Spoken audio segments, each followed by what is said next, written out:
Why, hello and welcome back to another episode of Voice of the Rings. And today we're doing a Lord of the Rings Lore Master playlist episode. We're going to cover a little bit of your review of what Voice of the Rings thinks about the new main teaser for the Rings of Power series. So that is what we're going to do today, my friends. I hope you're having a wonderful, wonderful day in Middle-earth. And I'll bring it straight up and let's get straight into it because it actually... a little bit exciting. Okay, again, I'm not going to be playing any sound. I'm going to just be in clips. We're not going to watch the video. I don't want any copyright things. We're just going to look through some clips of it. And anyway, this first shot's pretty nice, pretty cool. We've already seen this one a little bit, but we're going to talk about it anyway. And the music you're hearing is from Lord of the Rings Online, not from this. But I will say, for the first thing off the bat, is that we get a glimpse of some of Howard Shore's music. Again, the majority of this main teaser, I can tell, is not the music they're going to use for the series, that it's just generic epic soundtrack, which again, like I've been saying the last two reviews of the other teasers, that I personally, I need some music that's going to make me feel immersed, not just, oh, it's epic music, because you can just get epic music off any playlist, right? But you hear a little bit of a similar sound to almost the Rivendell theme when they show Galadriel's face here at the beginning, but it's only for about 5 seconds, and then you get into the more epic moments, right? And again, I have a little bit more hope for that with the music. When I heard that, I'm like, okay, that sounds like Lord of the Rings, the music, okay. And there's some glimpses here that I really liked, and there's a couple things I really didn't like in this main teaser trailer. So let's go straight through it and start skipping through it. So again, the first thing we see, like in the other trailer, we see these cool faces. This obviously is probably somewhere in Numenor, right? The island, which again, looks really awesome. These shots look fantastic. And there's the statue here again with the guy with the water and like the horses, and looks pretty cool. I will again do another shout out. I believe my because he's my friend, Matt, Nerd of the Rings channel, he did a great breakdown of this too, so you should go watch his after mine because it's really excellent. But he mentions that he thinks this might be like Umu, the one of the gods, right? The god of water or whatever. And I was like, that would make sense. That was very good. Or maybe he's one of the Maiar that serve him, because he's got like the water coming off his hand, the waterfall, and then the horses that are like water. So anyway, that's cool thought. But this shot, I love it. Now we bring up to Galadriel. It's actually a very interesting shot. And again, the way, I don't know if they've done CGI or if they a lot of makeup, or that she just actually has a perfect looking face. But she definitely makes me think of an elf, because she has like nothing, just slight blemishes, nothing like, you know what I mean? That feeling of like elves being like their perfect immortal bodies, even though technically they're not immortal. Tolkien never said they're immortal, but they live a long time, or maybe they are immortal. Tolkien left that kind of up in the air, which is kind of a fun thing. But it's kind of, anyway, moving on. Just a fun side note. But this is the music, this is where we hear the music, so you should go watch the teaser trailer. I'll link it, the YouTube Prime link down there for you guys after we go through this, or go watch it right now, pause it, go watch it, and come back and then hang out with me, right? And we'll go over it. It's up to you. So then we pop over to "There had not been a sunset yet," and this is Galadriel talking at this time, all right? So, and they show us, this was the original teaser picture, right? So right here, I'm going frame by frame here. We're just gonna go through some frames. So this is the original teaser picture that they showed us, right? This is one of the cities in probably over in Valinor, right over in the Undying Lands. So who is this? We've got some guesses, the Tolkien community, but we will see. But then of course what she was saying is the world was so young, the light had not had sunrise yet, being that there was light, she says, and that is the two trees, which is very, very cool, right? And again, it's just really exciting. So they look awesome. I really like the two trees. It's what I've seen in all the artwork from all the best artists over the last 30 years or even more, right, that I've seen growing up. It really makes me think Valinor, right, with the two trees. So that's really exciting. I hope that we actually get to see it. Again, one thing I'm a little bit nervous with this series is the time compression thing. I'm afraid it might ruin things, but we'll see. We'll see how they do it. Nerd of the Rings is also a little bit worried about that. He keeps mentioning that, and I completely agree with him. I'm a little bit nervous about how how do you do that? I would rather them not time compress things and go more seasons, right? And just jump, you know, if you're not going to time compress, jump seasons, you know, help us figure it out. You know, we've jumped 500 years, right? Or something in between seasons. Because I don't know how time compressing is going to be hard within seasons, but I mean, I guess that is time compressing still, no matter what. But yes, how do you make a TV series showing literal thousands of years? That is hard. I see why it's a hard thing for them to accomplish, but there was light. Galadriel says. Okay, so let's move on to the next one. So Brime, woohoo. All right, so I'm giving them free advertising. I don't know why I want to do that, but there you go. And then we have a little shot here. This is obviously New Zealand, right? Like, they're obviously filming New Zealand again. New Zealand is gorgeous. I mean, I live somewhere, personally, I live in Southern California, and there are parts of California that are just gorgeous. Like, a lot of California is really gorgeous. There's a reason a lot of people live in California. That's probably one of the reasons. It's weather and locations, because there's not some other reasons. But anyway, moving on. But New Zealand is gorgeous. So I'm really, yeah, this is a great shot. Again, I would guess obviously they look like they're in formation running. I don't know why they're running into water when there's a wall here. I don't know how they're going to climb this ridge. So it seems a little bit like one of those shots where they didn't really finish through with the shot. So from a perspective of running, that doesn't really make sense, because are they gonna run up the river? Like, what are they doing? Are they hiding behind this hill? But most likely these are probably humans. Probably. Again, they're going so fast in the shot when you watch the video yourself, but probably some kind of humans, and most likely not Numenorians if they're inland, because the Numenorians haven't really. It's probably the men who already live in Middle Earth, right? Or actually, as I guess they're also called middlemen, right? By I actually learned that watching Nerd of the Rings thing today. Thank you, Matt. And then I didn't realize they were originally called middlemen because Middle Earth. So that's kind of cool. All right, so then we got another shot, this gorgeous shot. Okay, so let's get a good. This is obviously a beautiful shot. Again, they're filming in New Zealand, not to take it out of Lord of the Rings, but New Zealand pretty much in our minds as fans is Lord of the Rings, right? I mean, it really is. It's Middle Earth because we have so many great shots. That is, you can obviously tell that the scenery is not CGI. I mean, I can't tell. If it is, that's impressive work. But this is obviously a shot from a helicopter when it moves by. Now, this bird most likely is CGI, but it's really well done. And you follow the bird, and then those are the, these are probably Galadriel and the elves she's leading over the Fordowaith, right? Which is the far north of Middle Earth, right? Way up there above, right? Like when you pass Forachel and then you're going up over the mountains, it's north of the Gray Mountains, right? So yes, so pretty cool. That's cool. I don't know where they're gonna take that, but that's kind of cool and exciting. I'm glad that that'll be part of the adventure. And the bird is the music right here. There's a singer in it, which again I can't show you because it'll copyright the video. So I'm just doing a review, so go watch the video. But the singer in this moment, there's a lady singing, and it is a very eerie but neat sound, and I really like it. It just popped. I was like, oh, I like that. Like, I really think that's cool, right? Like, it just caught my attention immediately in the trailer. So the beginning of the trailer I had a lot more love for than later in the trailer, and the middle, and we'll keep going in. I got a lot to talk about dwarves, so let's keep moving. I don't want to make this review too long for you guys. So anyway, very nice music, beautiful scenery. All right, so now we're gonna pop over here, and we're gonna show another sign. Elves have their forest protect. Now there's a different person talking.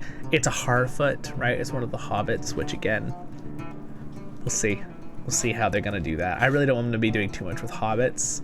I'm in the same boat as Nerd of the Rings on that. I do not. Voice of the Rings is agreeing with Nerd of the Rings. I don't want there to be too much hobbits. It's funny how much me and Matt agree on things when I watch it separate and then I watch his review.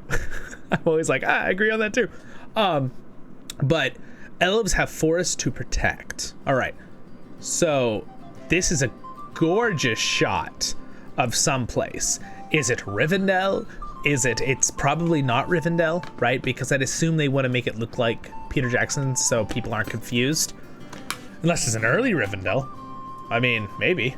But most likely this is Linden, which would be extremely exciting for all of us to see, right? So Linden is on the far left side, right, of Middle Earth. In fact, one sec.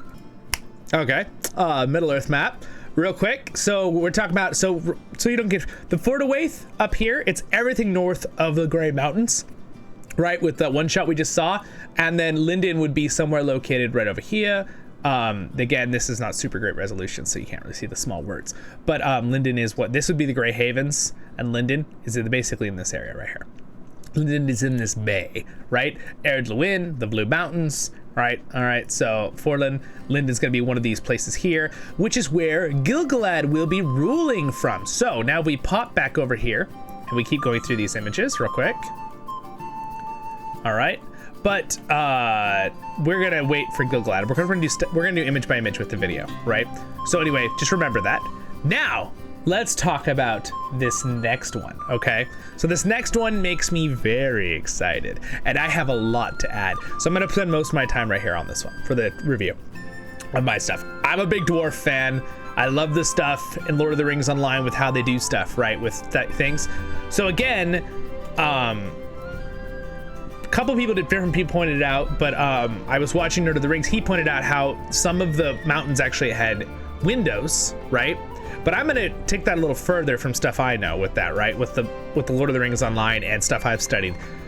The dwarves were masters at making gardens, which I've mentioned in my Lord of the Rings Lotro Tale series, right? And adventure, as well as using mirrors to bring light from the top deep into the caves. And if you notice, you guys, right here, I believe this is a mirror. And when you watch this in motion, so you gotta go watch it, right after this or during, or, you know, pause it, watch it real quick, and then come back.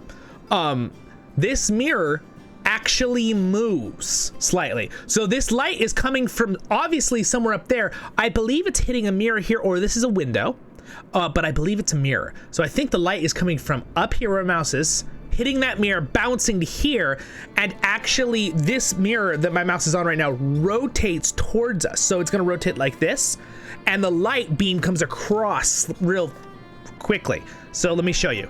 See how the beam gets brighter? It's aiming at us now. So the beam has moved onto us, right? So this to me is very exciting because dwarves were masters at underground. And people always think, oh, you know, Mines of Moria, they see Lord of the Rings, oh, everything's dead, it's cold, it's a grave, right? No, you guys, there were fires, there were ventilation systems, there were mirrors that brought in light, they had entire waterworks and water systems to bring in water, they had gardens because of that light, they had trees underground, they had all this stuff. Plants can grow underground, you guys. If you ever look at anything online with caves, these caves that had big breaks in the ceiling, in some parts of the world, there's entire forests inside caves, right? As long as they have some source of light. And of course, moss and stuff can sometimes grow, but usually it needs light, right? But anyway, this is, and let me just say with this is supposed to be Khazad-dûm. It looks great. I love the fact there are vines on the ceiling. So maybe this is near the front, like maybe they're growing in from some crack, right? So that's possible. And the only reason they could grow in there is because there's light in there, right? Because of the dwarves' contraptions, right? But look at how far back it goes. It just goes back for miles back there. And there's like, you can see the different like walkways, and there's some people down there, and these two dwarves are pulling these levers to cough contraptions, which from Lotro, we're really big fans in Lotro with the contraptions. So anyway, my heart is greatly lifted for Khazad-dûm. I hope that it's not a tiny little bit. I hope we get to see Khazad-dûm a lot and a lot of things. Like in the Lord of the Rings, they showed us quite a bit in the Fellowship, right? Which is why the Fellowship is one of my favorite out of the three, even though it's kind of hard to choose which one's my favorite because all three of the movies are great. But I love to see Khazad-dûm. I really hope we see even more Khazad-dûm in the Rings of Power series than we did in the Lord of the Rings series. Because it should be. They're alive. They're thriving. They got their waterfalls and their mirrors and their plants. I love this shot because it shows us so much. I could go on about this shot for another hour, and we're not gonna do that though. We're gonna move on because you guys would get bored, And I understand that. I would get bored if I was listening. But anyway, look at how the mirror moves and it blinds us, right? So I believe that is a mirror reflecting light from the ceiling somewhere, some opening they have, some window. It's reflecting onto this one up here and reflecting a beam of light coming across because they're moving the mirror, maybe to a garden, maybe to light up a certain area for an event, maybe because Elrond is there, who knows, all right?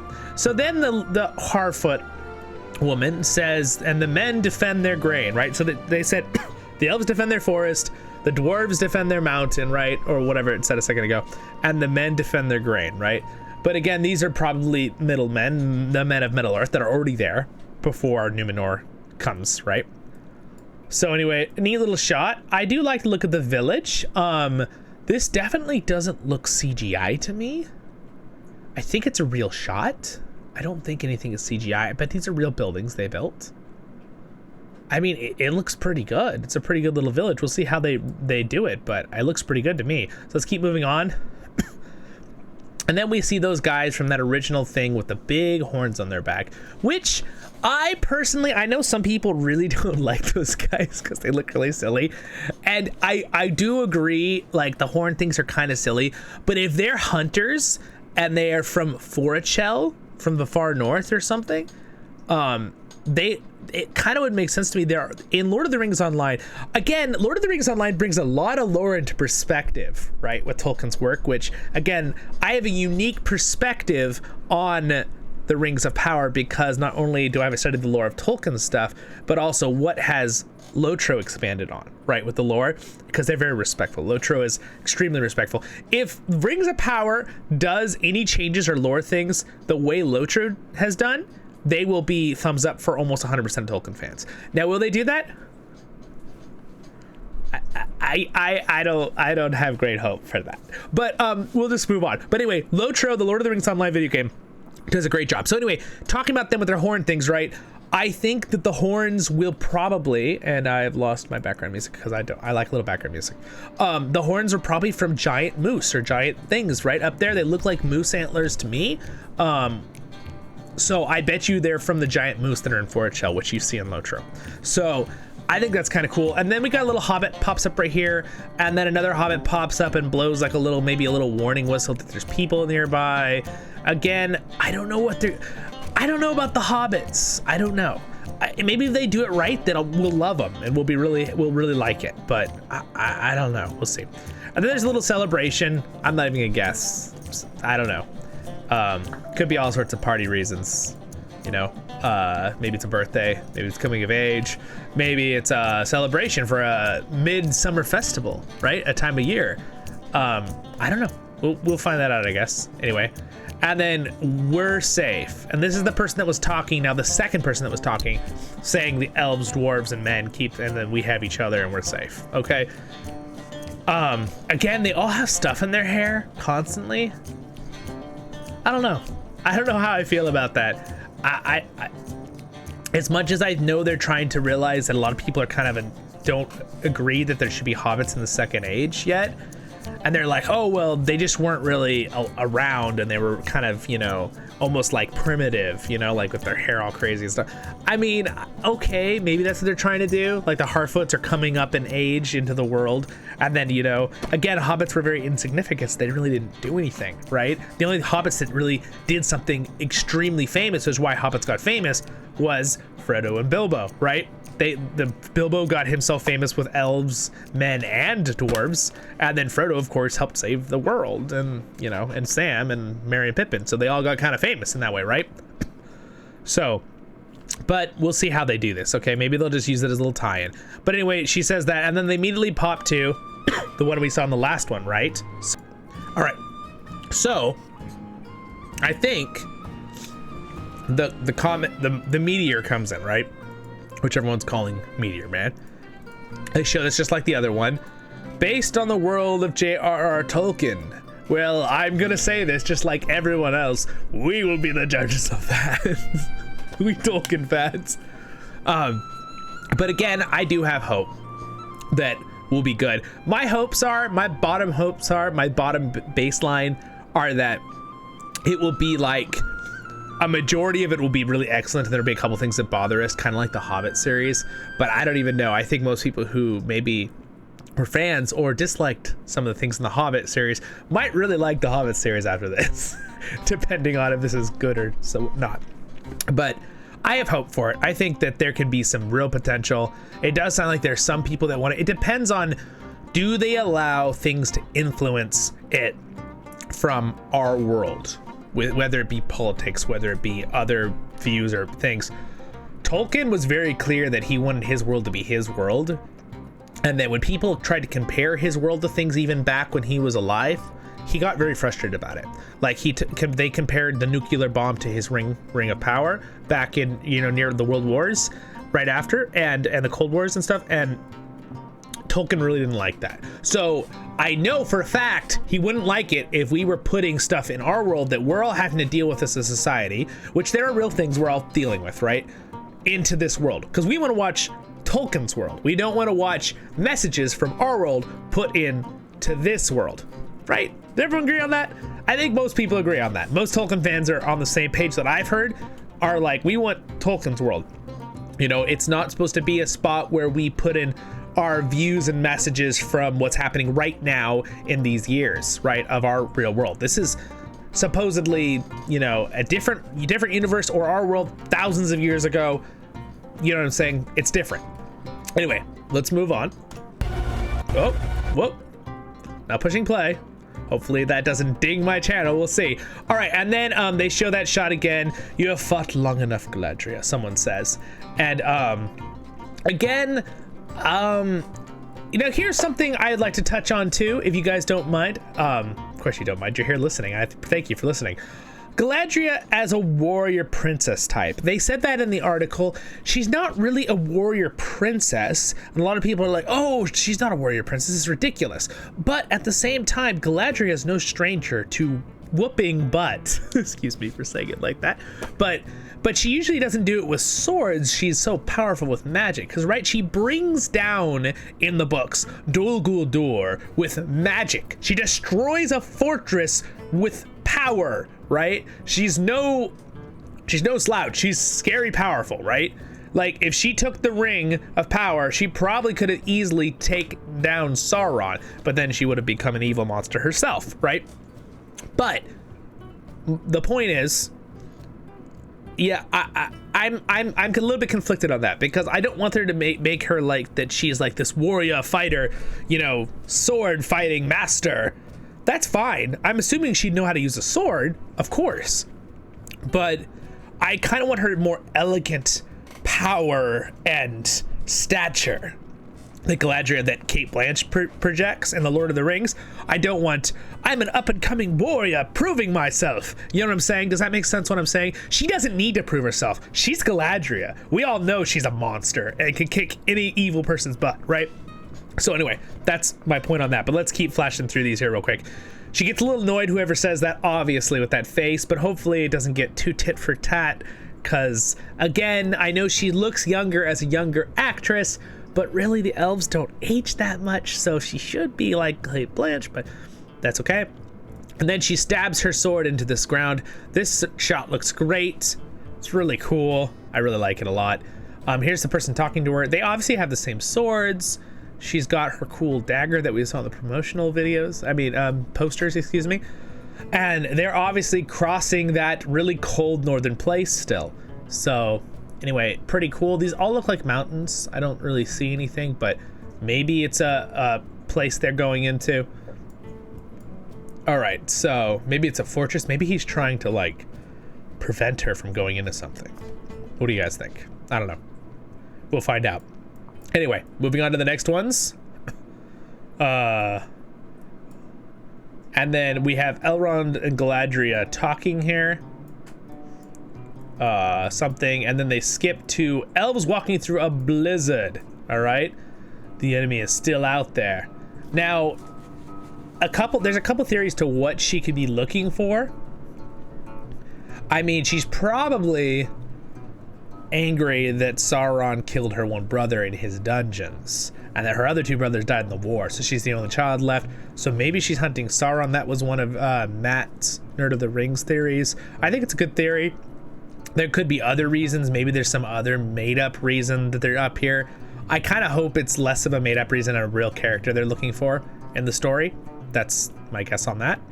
And then, but anyway, I will say it is a very good shot. It does feel like Lord of the Rings with the blizzard and the, I don't know, it just feels like the northern front from when I played Lotro and how Fortshell felt. It's really, really good there. I really like that. The question is now is where? Then they show this shot of them going into a place.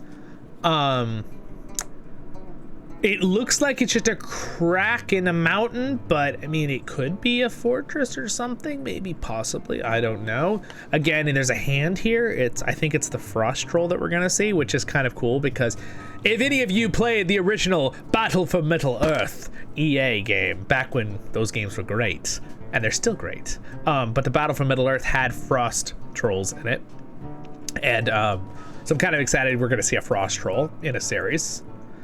And then we get this shot. Beautiful, gorgeous. And it kind of pans a little bit here. So let's show the pan. All right, so again, really, really awesome. We got a little bit of the light coming in the camera there, which is interesting that they left that effect. What do you guys think? What about that with the light? I don't know why they left that. Maybe it's to give us that eye feel because the sun coming. Maybe it's an effect in the moment when we watch it that they want to try to get in our brain. They're like, oh, there's the sun up there, kind of thing. Maybe that's what the goal is. But so this is obviously. I have a few theories of where this could be. Could this be Nerd of the Rings? I'm just bouncing off his stuff because I liked what he said, so I'm just commenting on that. Again, I highly recommend going watching his review as well. Give him credit for that. But he thought maybe it's Umbar when when Numenor took it over and kind of made it a different looking place. But I also have a theory that this could be somewhere along the southern coast of Gondor, which Umbar technically is too, but it's a lot farther south along by an island, or in a cove. I forget. I think it's in a cove actually. But I kind of think this could be one of the cities leading up to Gondor, possibly, or maybe it is Dol Amroth back in its heyday. That would be really cool to see Dol Amroth because it does have that feel. It looks very Numenorian. I don't think it looks as elven. Also, again, Nerd of the Rings pointed out that these circles remind him of like Gondor's circles, right? How they make their cities. The Numenorians, and remember the Numenorians made Isengard too. And they made the ring around that, so I can see that. I feel they look more human than elven, the way, at least from Peter Jackson's adaptation. And this is really, really cool. This is a really awesome city. I'm really excited to see that more in depth later. So I have a feeling though it could be Dol Amroth or something, possibly, or maybe it's some other city on the far coast. Again, where is Dol Amroth? Let's look. All right, so we go down right here. So again, Umbar is, I believe, right down here. It might be a little below this map, but Dol Amroth is right here somewhere. It's along the southern coasts, but I think it'd be, and then there also are a lot of cities that go along this river, this huge river going up to Minas Tirith. Right here, these river cities. So I have a feeling, just a little inkling, this looks more like a river pass than bio ocean. So maybe it could be one of those cities too. Anyway, those are my thoughts. I think that's really cool. This feels like Middle Earth to me, and this looks really amazing. So I'm really excited about that. We'll see how, when we go close into the city, how it feels, right, in the show. Elrond, it is over. You have not seen what I have seen. Blah, blah, blah, blah, blah, blah. There's a little back and forth thing. I don't really like their tone of voice. It's almost like they're trying to one-up each other a little bit. That bothered me a little bit. But again, it's a teaser, so we're getting a clip of a line of 5 seconds of dialogue where we have no context of anything around it, right? So maybe it was appropriate for the moment, right? Because I'm sure there's a lot of stuff in Lord of the Rings you could take out of context, a little clip, and it would sound really weird too. So give them the benefit of the doubt on that one. But anyway, and then they show a red, like maybe this is a flashback in her mind to something she did see, and and it looks like she's covered in ash or dirt, or like she fell in the dirt maybe, or there's an explosion or fire, and then they show this, and this is crazy. So, I believe the way it looks, that it's a little bit different than real. So I feel like it's supposed to be a flashback in her mind. And I also, a lot of people are thinking that this is the, you know, the great battle, right? Where like Bellerand sinks into the sea, right? And Middle Earth becomes, they lose a bunch of it. And I think that they might be right. Maybe that's what she's thinking about, because she could have been there. But in the lore, Galadriel technically was already in Middle Earth at that time. So, but Elrond could have also seen it. So if they're competing on who saw what, I mean, Elrond should have probably been there too. But anyway, it's a really cool shot. Will this be a battle in the season? Will this be a battle that's more epic, of just a flashback in history? Who knows? It'll be cool though, either way, I think, because it's really, I mean, it's very dark, but it's a very cool shot. She says, anyway, that's this December. Okay, yeah, guys, it's September if you didn't know that already. And then we get a shot of a ship coming into Numenor, I expect again. And this shot is gorgeous. This is Lord of the Rings right here. So this is the kind of stuff that gives me hope for the series, because I don't know how you don't look at that and think Numenor and think like the Gondor look too, and then like the bushes growing, like it makes sense the bushes would grow because dirt would get on stuff, and this is one of the great statues, and I just think it's just so cool, right? The one we saw from the other thing, and the big fire pillar and the ships coming in. It makes me think Numenor at its height, right? When we read in the books, like when the Numenorians were just this huge, massive city with massive fleets and just so many people and so blessed until they went to the dark side, right? Not all of them, but you know what I'm saying. Yeah, but anyway, and then it rotates a little, which is cool. We get to see a little bit more of what's going on here along the shore. I hope we actually get some shots up close of people walking around and stuff. But yeah, this is really cool. And I kind of hope we get more scenic shots like this, longer than just like this. So I hope we don't get in the series, and this little clip is all we get in the actual series too. And then you go up close. I hope we get a clip of like seeing parts of the island, and like give us some more helicopter shots of places. Give us the sense of Numenor. I really hope they do that. That's one of my big hopes. So anyway, the legend begins. All right, yeah. So then we got The Darkness Will March. This is the third person talking now, or technically it's like the fifth, but it's the third narrator kind of thing. But basically it's Gil-galad saying the darkness marches over the face of the earth, which is cool because that means he's probably going to be a bigger character in the series, which he should be. He was huge in the Second Age, right? Him, Elrond, they were really big characters in the Second Age, along with the Numenorians. So this is really exciting. I'm really glad he's going to be a big figure. I'm very excited about that. And then he's talking to Elrond about it, who then he probably sends as his emissary to Khazad-dûm, right? Because he was kind of his right-hand person, right, in the story. Then we get a shot of orcs coming up a way here. They look pretty cool. They look like orcs.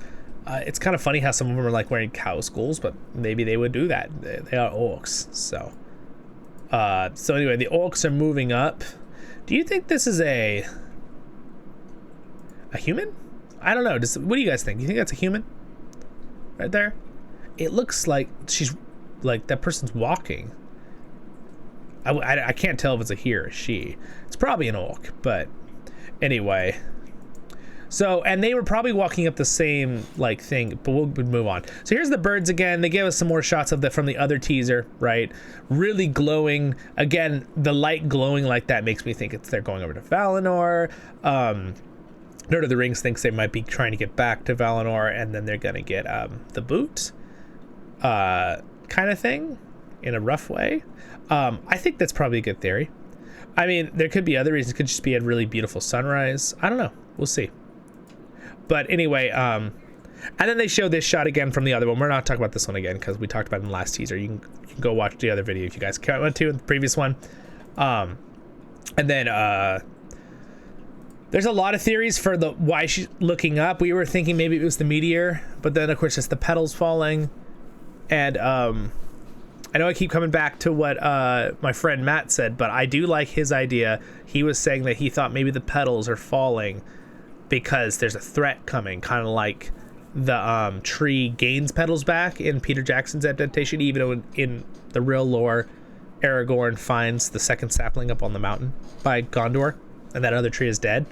But it's an interesting idea. I kind of would like it if they would stick to Peter's adaptation just to have a sense of connection there. And then we see two hobbits.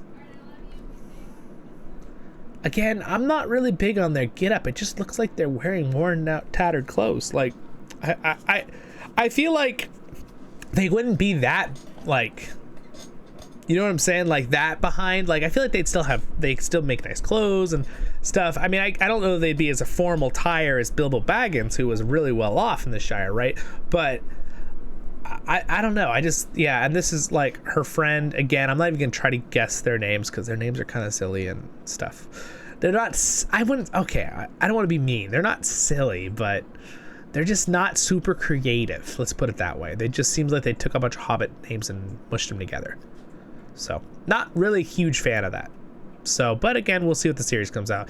Then we see this guy who is most likely, it's really blurry the way they did it, but it's Meteor Man or Meteorite, right? Again, I think theories that Matt has with this character makes a lot of sense. Otherwise, if he's a made-up character, I'm gonna be a little disappointed because I don't want him to be a made-up character. I wouldn't mind if they changed a little bit lore with the character we already know, but yeah.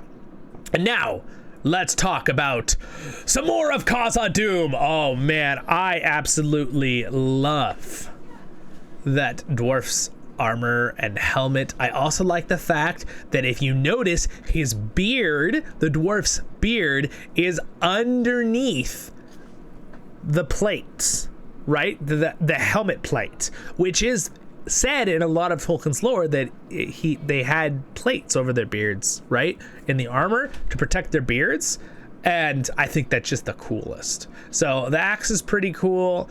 Again, this actually looks like the person who played this was actually a dwarf or midget in real life, the way that his stature looks, which is kind of cool. I mean, I think it's kind of cool if they're doing that, right? Because in Lord of the Rings, they did that too with a lot of things, but it's funny because Gimli, he was the tallest one out of the group, right? So that was kind of funny. But so they had to do a lot of trick photography, but we'll see how that all works out. And then look at there's more dwarves up here, and it just goes on, and these waterfalls falling in, and you can obviously tell Elrond's impressed with Khazad-dûm, right? And then there's stuff growing all over because there's mist and there's light in here, again by the mirrors we were talking about. So A+.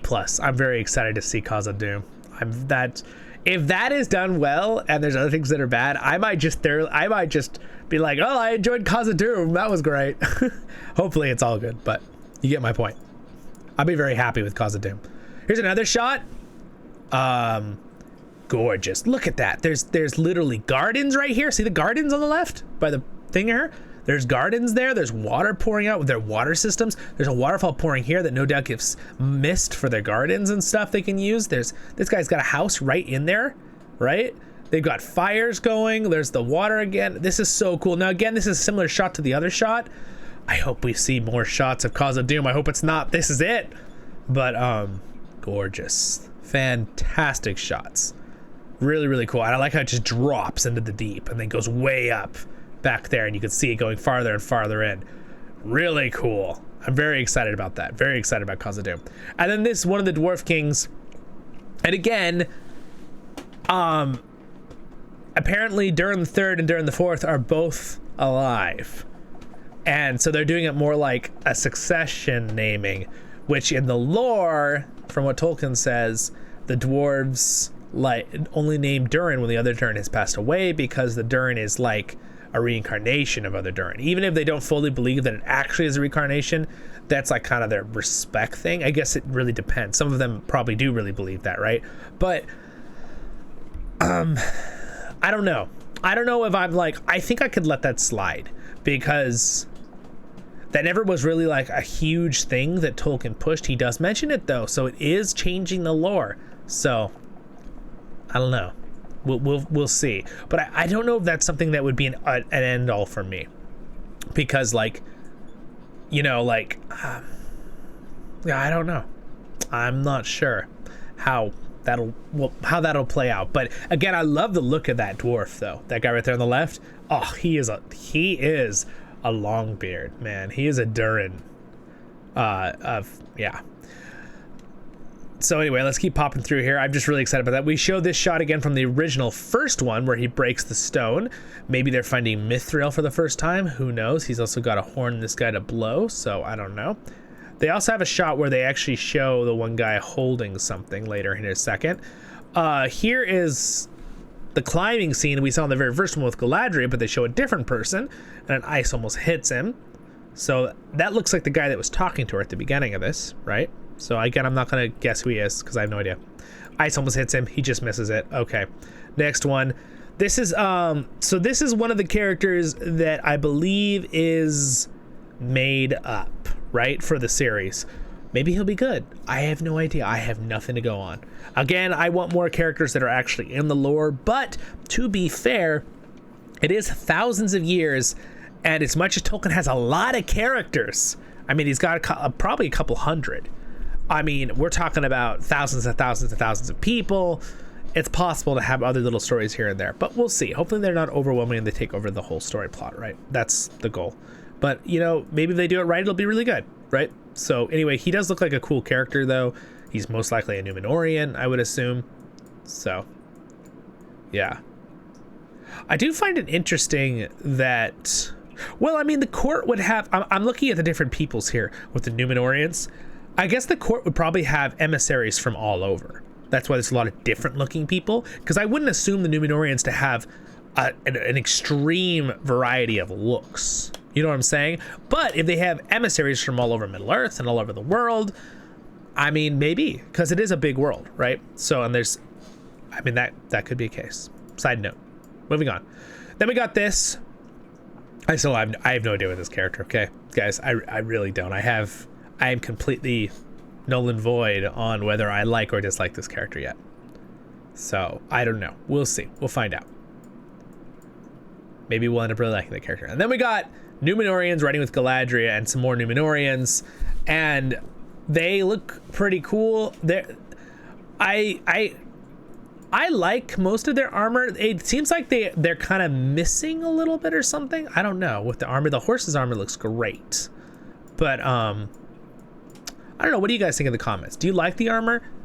This is kind of weird how he's got like this. Is this chainmail just off his leg? Now, granted, this makes a lot of sense because you really can't have stuff when you're riding a horse, like metal, hard, tight metal, like you can on your chest for riding a horse. So it kind of makes sense, but like his leg looks totally, these guys' legs look totally exposed. So I don't know. Is there these chainmail that they can flap over when they're not riding full speed? Now, the question is, how much of this is real riding? How much of it is CGI? I hope a lot of it is real riding, like in the Lord of the Rings, right?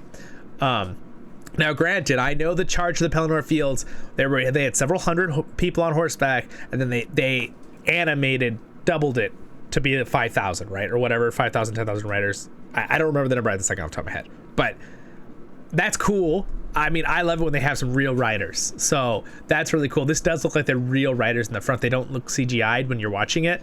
So we'll see. That's pretty exciting. But again, pretty cool. We'll pop through. Let's just finish this up here. See if I want to talk about anything else. They're hugging. Okay. I don't know why they're hugging. Again, you guys, I don't know with the hobbits, okay? I really don't. That's where I'm like, I'm really a little bit nervous. I'm like, I hope they're not a huge focus where we're like, oh, we're back to the hobbits. You know, when we're watching the series, like, I hope it's not like that. I hope it's like they introduce us to something. They maybe bring in more audience that aren't really heavy duty lore fans, right? Who just watch the movies and just like, oh, Lord of the Rings, hobbits. You know what I mean?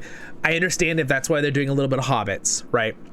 Make us feel like we're kind of like in the center of this epic world with hobbits, but we'll see. I don't know how that'll work. So now we show that one Brand or whatever his name is on the shipwreck like we knew from the original. Beautiful shot of a Númenórean ship going over this water. This ship looks awesome. It's really cool. And the Númenóreans were really good seafarers and sailors and amazing fishermen and just had amazing ships. I love how this ship looks. It looks regal. It looks really like nice wood and all this stuff. Really cool. I have no idea who this person is supposed to be. I think someone said something about, is he supposed to be a Isildur? I I don't want to make sense though. It doesn't look anything like the other sealed or in the lore of how he's described. But we'll find that out. So I'm just going to leave it at that, and we'll move on. This is a great shot. Very, very cool. Now here's the thing. This shot reminds me of two things that I've seen, right, in other epic series. Reminds me of like Cair Paravel Narnia, right, which is fine, right, a little bit, but yet not as grandeur as Cair Paravel, right, in Narnia. Again, I am a Narnia fan too, so I know a little of that lore, quite a bit actually. But this I really do like this this fortress and how it looks. And this is probably Numenor. This is probably Galadriel riding with like Elendil or something, is what Matt was thinking, which I think is a good guess. It's gorgeous. I love this shot. I absolutely love it. Now here's something I want to say real quick. A lot of people are like, we don't want it to be like Game of Thrones. All right, and I totally 100% agree with that statement. But one thing that I need to be careful with is this kind of looks like a more epic shot like of Game of Thrones would have. But Game of Thrones does not have the people who made that series does not have a monopoly on epic shots of castles. Okay, that's my point. You get my premise on that. They don't, like, other series can do epic castles and epic shots of things like that. Okay, because this kind of had made me think of that too, as well as Narnia when I first saw it. Again, it's the feeling of everything with the music and stuff that I hope, and you know, being all epic constantly, and you know, yeah, we'll see how that works. But I don't want it to be a copy and anything like Game of Thrones. Now the producers already said they don't want it to be anything like Game of Thrones, and when it comes to inappropriateness, that little kids should be able to watch it with no problem. And so that's good, because I don't want inappropriate stuff like Game of Thrones. Me personally, when I watched a lot of Game of Thrones, I had to fast forward a lot of stuff because I'm not watching that. So anyway, I watched like, you know, 2/3 of Game of Thrones. That's a joke. You get my point. Moving on. And then show a shot of the horses. That's really cool, and her cloak doing a cool little effect. And then we see this, which I believe is Elendil, right? And he's saying, or we die with it, or something about the ancient time. You go watch what he actually says. But maybe this is when they're deciding that they need to leave or something, because the Kingsmen, right, versus the faithful, right? The Kingsmen are basically the ones that start following Alpharazon, right? Which is the guy trying to take over. Here's another shot of this guy like riling up a crowd, right? I believe it's Alpharazon, right? This is cool. I love the background. I really like this, where they're like building. See these on the right? Far right here. I love how this is really cool, how they're like building. It feels very Greek or Roman, which is kind of interesting because you know how the Greeks and Romans got to a point where a lot of corruption happened and bad things, and then they collapsed, right? Well, it's kind of interesting. They had a little bit of feel of a Greek or Roman thing here going on, and then they collapse because they get so greedy and so sinful and so into themselves, and then they worship Morgoth and they all these things, right? And then they collapse. So there's a little bit of interesting. I always thought of, again, Tolkien doesn't want to, it's his own story, and it's not exactly like that, but there are little tastes from what Tolkien takes in from Norse lore and Greek and all these things into his stories, right? So anyway, and again, he would not want us putting in our stuff from today into the stories. I know he wouldn't, so hopefully that doesn't happen. So anyway, pretty cool. I actually really I thought this scene was pretty cool, this shot. And then they show a Numenorean guy pick up a spear really, really excellently. Actually, the way he does it too, it feels like it would be very real. So he runs up, he pulls it out of the ground, he flips it, watch his arm. He flips it around with his hand, gets it under his arm like he's going to start lancing. How real that is, I'm not a professional lancer, but it looked very believable. And then we see a shot of Durin the Fourth, who also is an epic looking dwarf I'm very happy with. He said this could be beginning of a new era. And he holds probably mithril or something very valuable up. So that's really cool. That would make sense because Khazad-dûm really started getting really wealthy and really powerful because of that.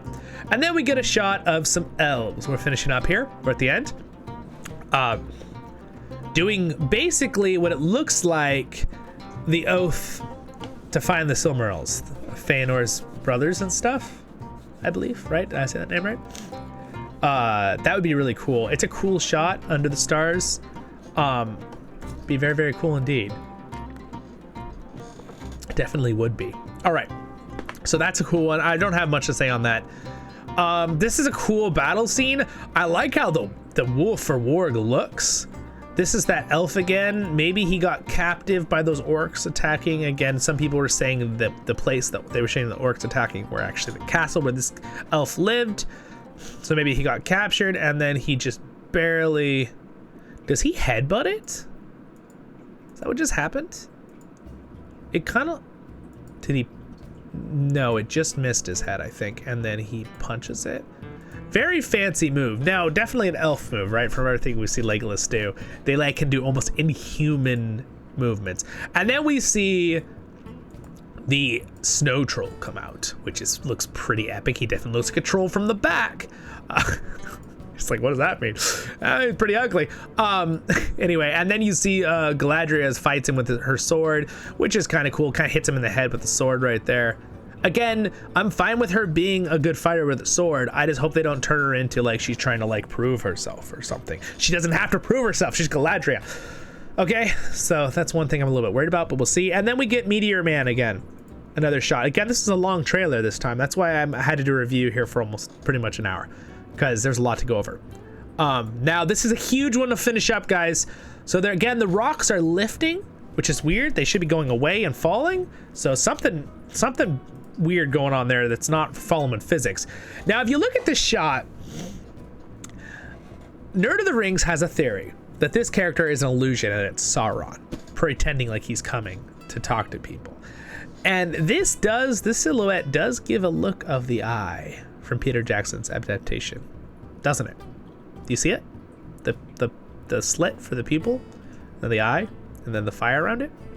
I think there's some good and the fire comes into him, which is really weird.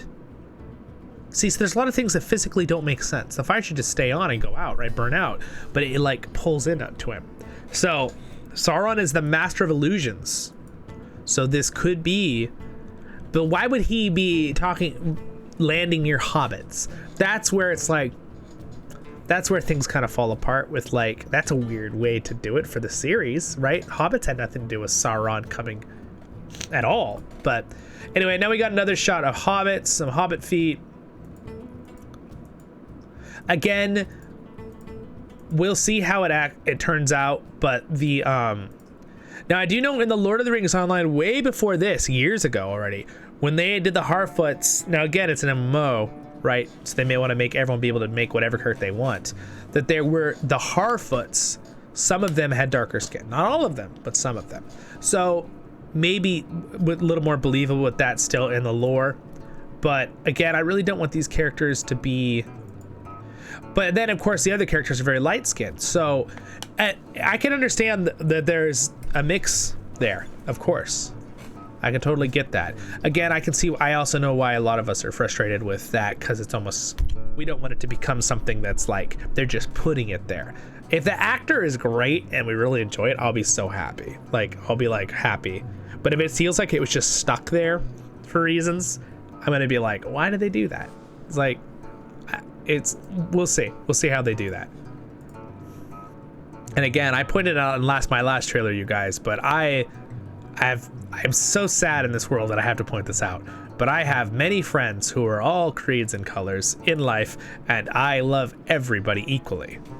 So it's the fact that I don't like it when characters and stories lore are changed when the author put them as a certain type of person described, because then it confuses people, right? You read something in the book and then you see the series and you're like, that can't be the person. That's not what his ears looked like. That's not what color his skin he was. That's not his hair color. You know, all those things help us know what characters are what. Now, again, if they make it clear and it's a great character, no one cares, right? But it's not... Tolkien people aren't like being the R word, and I'm not gonna say it because then there will be a big uproar, right? By the algorithms, they'll freak out. But again, that's not an issue, right? We just want it to be told how Tolkien told the story, right? Just like another author that wouldn't want to change it the other way around, right? So anyway, you guys get the point on that. And again, I have my cousin married someone from Kenya, and she's amazing. She's such a wonderful person. So my point is, I'm really close with him. He's basically my brother, my cousin. So I'm so sad I have to say this, but my point is that I have no issues with any creed or color of skin. I love everybody equally, and in fact, I love most cultures. They're very cool. But I just want them to stay true to Tolkien's descriptions of characters and peoples, because the thing is, Tolkien did all colors and creeds in his story, good and bad. I don't get this little thing where some people say, I've heard, and a lot of us Tolkien people have broken this down and showed this was false, but people say that Tolkien made all people of dark skin bad. That is just flat out false. It's not true, you guys. So if you think that, go read the lore and figure it out. I'm not trying to attack anybody, but if you think that, just know that that's not actually correct. If you're actual know the lore, okay? There's a lot of dark-skinned people who are good too, right?